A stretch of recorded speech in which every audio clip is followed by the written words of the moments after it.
morning everyone. My name is Khadija, but people call me Katie. When I say I study in Japan, people will be like, really? Where? In Tokyo? Chiba? Osaka? No, I'm studying in Hokkaido. Oh, Hokkaido, cool. So, where is it? Along with that, there will be questions like, so do they have all sort of cool technologies there? How about Anime Street, an old Japanese castle? Ninja walking the streets? So you get the idea. Not many people know about Hokkaido. And when my answer to most of their questions is no, people would often think, so what does Hokkaido have to offer? When they don't have most of the things that are associated with Japan. To be honest, before I came, I didn't research about Hokkaido. I was telling myself, like Hokkaido surprised me, and boy was I surprised.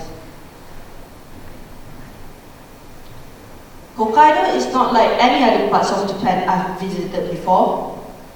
Did you know that Hokkaido is a big island and is the biggest prefecture in Japan? It can even fit up to 15 other prefectures in it, which means they have plots and plots of land great for agriculture. So they produce lots of delicious milk and vegetables, and the sea surrounding it makes it a seafood heaven. During winter, the amount of snow was just unimaginable for me who came from a tropical country. I even thought they can make a city out of it if they want to. Hence why the Sapporo Snow Festival is the most famous annual event here, attracting travelers from all around the world. But let me tell you a secret, I've never actually been there. But I did stumble upon a few cute snowmen in the parks made by the locals here. I even found one making and offering me snow rice ball. I just said no thanks. During winter, a hot bowl of ramen really warms you up. So this is the time to use your slurping skill that if you have practiced. Just be careful not to choke on them. My personal favorite is the spicy Genghis Khan miso ramen, which combines two of Hokkaido's most famous delicacies, the Genghis Khan grilled lamb and Sapporo miso ramen. Yummy. In spring, my supposed to be 20 minutes walk back home would take me an hour because of all the cute and pretty flowers everywhere.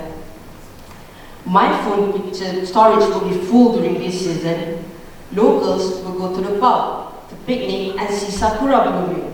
Some places even have delicious Japanese snack stalls like dango, which is sticky rice ball, and yaki ika that translate to grilled squid, which are just nice, plump and juicy. You should really try it. Hello everyone. Today, I'm going to talk about the world problems based on my experience. I went to Iloilo City, Philippines in January 2017 to visit a garbage mountain. It's called the Smoky Mountain. So, what is a Smoky Mountain? What do you think? This is today's table of contents. First, about Iloilo City. Iloilo City is located on the southern coast of Panay Island in the central Philippines. In the suburb of Iloilo City, there is a waste treatment plant that accepts all the garbage generated by the population of 450,000 people. Second, about the Smoky Mountain. The Smoky Mountain in Iloilo City. The landfill was opened in 1986 and for 30 years. It has used a method called the open dumping method, in which garbage is dumped as it is. Because of this method, a lot of problems are appeared: massive flies, dangerous waste, and fires. First, I talk about fires. Especially during the dry season, white smoke billows out from under the garbage. like a volcano.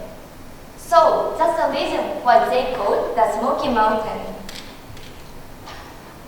Since there are a lot of people living around the Smoky Mountain, the spread of a fire constantly, extensive damage.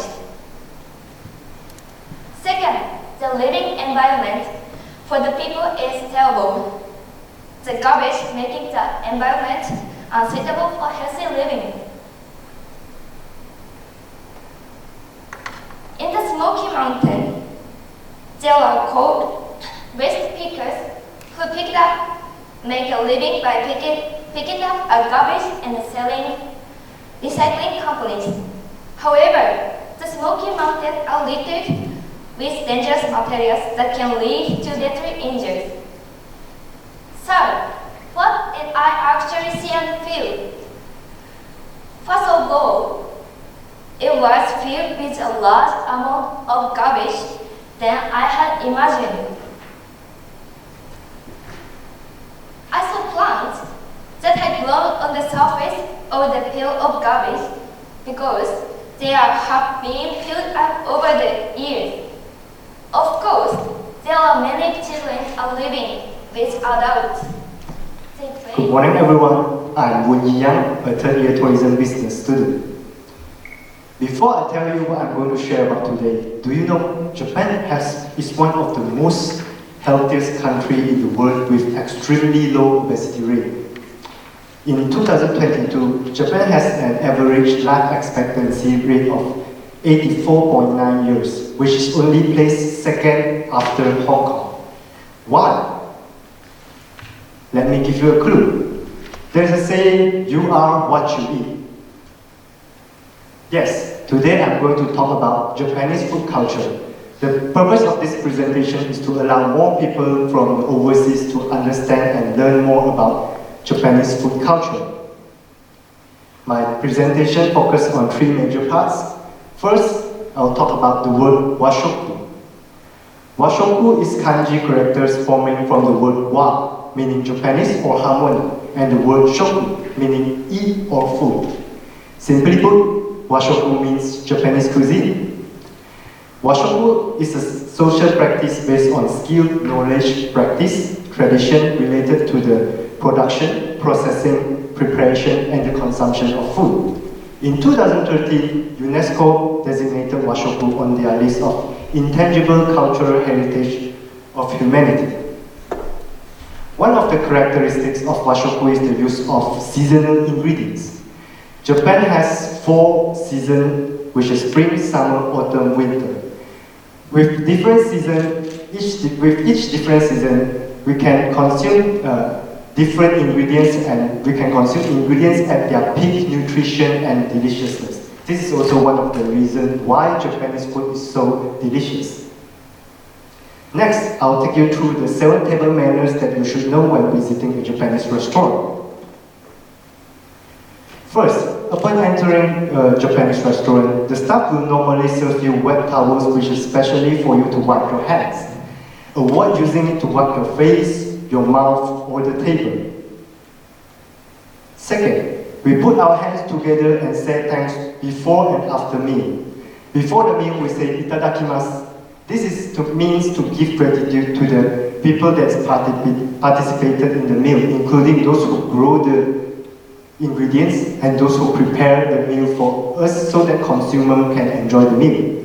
Second is where after the meal we say gochiso-sama, which means to give gratitude to the ingredients that give life and turn into energy so that we can be alive.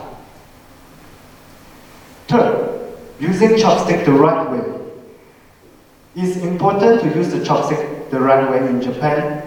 Please make sure do not use stabbing chopstick, which is to stab through food like a spear, or pulling chopstick, to pull dishes towards you with chopstick, or bridging chopstick, putting the chopstick horizontally on the plate while you are eating. This means that you are